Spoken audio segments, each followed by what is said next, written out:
এরকম ৩৬ দিনের জুলাইয়ের ছোট ছোট জুলাই আমরা ১৭ বছর উপলব্ধি করেছি। ৩৬ দিনের মতো ছোট ছোট জুলাই আমরা ১৭ বছর ধরে অনুধাবন করছি।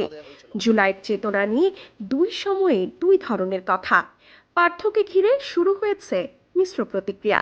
কেউ করছেন কটাক্ষ, কেউ সমর্থন, কেউ কেউ বলছেন মানুষটা অন্তত কথা বলতে জানে। এমন প্রশংসা যেমন আছে, তেমনি আগের কথা ভুলে গেছেন নাকি এমন প্রশ্ন ছুড়ে দিচ্ছেন অনেকে। সামাজিক যোগাযোগ মাধ্যম জুড়ে এখন মিশ্র প্রতিক্রিয়া। বিএনপি চেয়ারপারসনের উপদেষ্টা ও জোটের নেতা আসাদুল্লাহ রহমান পার্থকে ঘিরে কেউ তার সাম্প্রতিক সংসদীয় বক্তব্যকে সময়োপযোগী ও বাস্তবসম্মত বলছেন, আবার কেউ পুরনো বক্তব্য টেনে এনে তাকে ইউটার্ন মাস্টার বলেও কটাক্ষ করছেন। নেতিবাচক মন্তব্যের ঝড়ও কম নয়।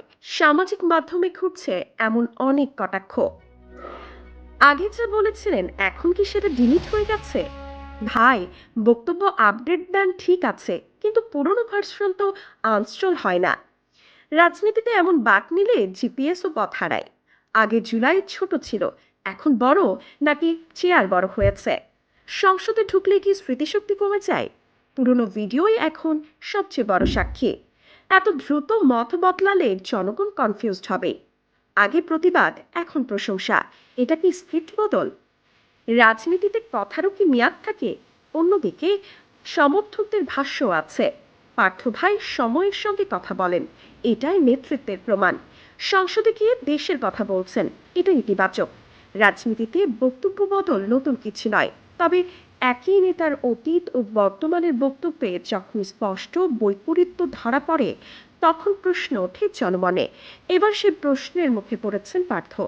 সামাজিক যোগাযোগ মাধ্যমে সম্প্রতি ভাইরাল হওয়া একটি পুরনো বক্তব্যে পার্থকে বলতে শোনা যায়, ৩৬ দিনের মতো ছোট ছোট জুলাই আমরা ১৭ বছর ধরে অনুধাবন করেছি।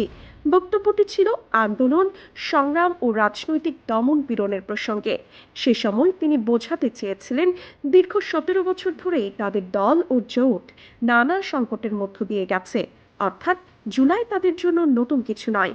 কিন্তু গতকাল সংসদে দেওয়া বক্তব্যে দেখা গেল ভিন্ন সুর। সেখানে তিনি জুলাইকে ঘিরে এমন আবেগঘন ও তাৎপর্যপূর্ণ ভাষণ দিয়েছেন যেন এই সময়কাল একটি ঐতিহাসিক মোড় ঘুরিয়ে দেওয়া অধ্যায়। সংসদে তার বক্তব্যে উঠে এসেছে জুলাইয়ের বিশেষ গুরুত্ব, নতুন বাস্তবতা এবং পরিবর্তনের বার্তা।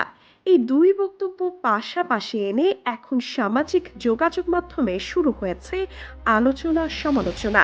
অনেকে প্রশ্ন তুলছেন, তাহলে কোনটা সত্য? একসময় ছোট ছোট জুলাই বলে বিষয়টিকে তুলনামূলকভাবে সাধারণীকরণ, আর এখন সেটিকেই বড় রাজনৈতিক মাইলফলক হিসেবে উপস্থাপন। একে অনেকে রাজনীতির ইউটার্ন বলছেন। ফেসবুকে কেউ লিখেছেন, আগে জুলাই ছিল মাসের নাম, এখন ইতিহাসের নাম।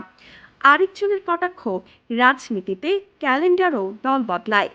কেউ আবার লিখেছেন ১৭ বছর ধরে ছোট ছোট জুলাই, কিন্তু সংসদে গিয়ে এক লাফে বড় জুলাই। বিশ্লেষকদের মতে বিরোধী রাজনীতিতে থাকা অবস্থায় বক্তব্য একরকম হয়, আর সংসদে বা রাষ্ট্রীয় পরিসরে এসে ভাষা ও অবস্থান বদলাতে পারে। তবে জনগণ এখন আগের চেয়ে অনেক সচেতন। পুরনো ভিডিও, পুরনো স্ট্যাটাস সবই এখন কয়েক সেকেন্ডে সামনে চলে আসে। ফলে নেতাদের বক্তব্যের ধারাবাহিকতা না থাকলে তা সহজেই সমালোচনার জন্ম দেয়।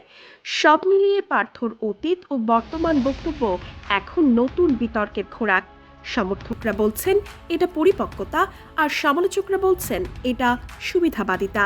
এখন দেখার বিষয় এই বিতর্কের জবাবে পার্থ কি বলেন।